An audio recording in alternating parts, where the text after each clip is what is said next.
რეგიონში მოქმედება მესამე სექტორის წარმომადგენლება აჭარის უმაღლეს საბჭოს მისამართით სპეციალური მიმართვა გაავრცელეს.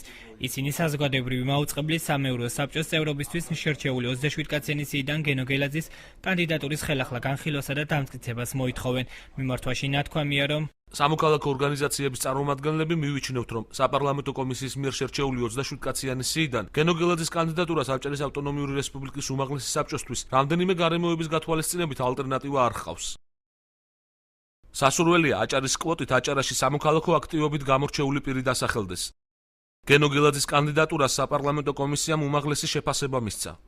უმაღლესმა საბჭომ თავისუფალი ნების პირობებში ერთხელ უმრავლესობით გააკეთა არჩევანი და სასურველია 6 იანვარს აჭარის უმაღლესი საბჭოს ყველა დეპუტატმა არჩევანი ისევ თავისუფალი ნების პირობებში გააკეთოს.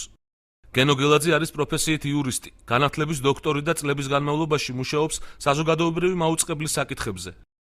მიმართვას რეგიონში მოქმედი 15 არასამთავრობო ორგანიზაცია შეუერთდა. მათი განმარტებით გენო გელაძის კანდიდატურის ჩავარდნა მისმა პოლიტიკურმა მიუკერძოებლობამ განაპირობა და საპარლამენტო უმრავლესობა ცდილობს იგი პარტიისადმი უფრო ერთგული კანდიდატით ჩაანაცვლოს. სხვა კანდიდატურის წარდგენა გამოიწვევს იმას, რომ ამ შემთხვევაში ის პრინციპი დაირღვევა, რაც იყო კანონში ჩადებული, რომ უმაღლესი საბჭო რო წარადგენდა თავის კანდიდატურას, ბუნებრივია აქ საუბარი იყო აჭარის ადამიანზე, რომელმაც იცოდა აჭარა, იცოდა აჭარის ტელევიზიის პრობლემები, აჭარის რეგიონი და ესე შემდეგ სხვადასხვა. პოლიტიკურმა მოვლენებმა პარლამენტში განვითარებულმა აჩვენა ის, რომ პარლამენტი და პარლამენტის უმრავლესობა ცდილობს, რომ მისთვის მისაღები და მისი მხარდაჭერი კანდიდატურები შეარჩიოს.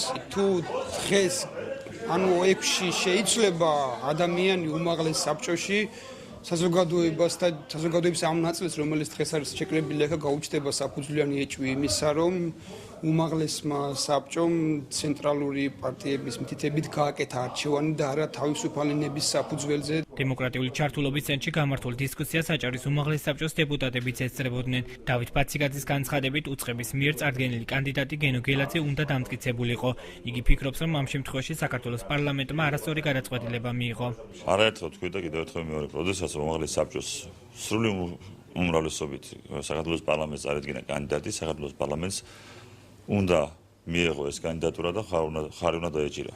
ჩემსადად არასწორად მოიქცა და უგულოებო ამ შემთხვევაში აჭარის უმაღლესი საბჭოს უმრავლესობის გადაწყვეტილება. გენო გელაძე ერთადერთი აჭარის რეგიონიდან წარმომადგენელია. აქედან გამომდინარე ცოტა სხვებთან მიმართებაში პლუსი, გენოს პილოტ ჩემი მეგობარია. პლუსი ქონდა ეს, რომ გენო არის რეგიონიდან ერთადერთი წარმომადგენელი და უნდა გაეთვალისწინებია.